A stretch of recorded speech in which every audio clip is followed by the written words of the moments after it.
Because it's Friday night and I don't have a life and I don't have any friends here in Panjin, I decided to do my laundry.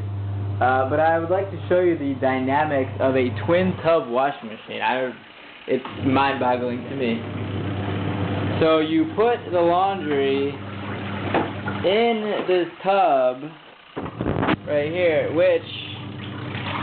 then you fill it with water, and then it spins it around for a certain amount of time. I decided to do for 12 minutes.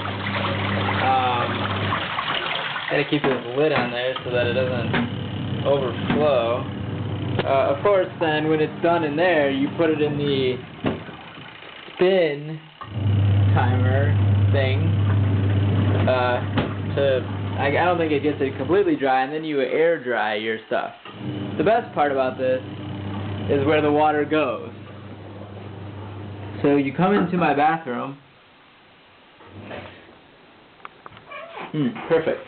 And see, the water will flow out to here, into the drain. This is my drain. That is where the water comes in from the shower, and that's where it comes in from the laundry.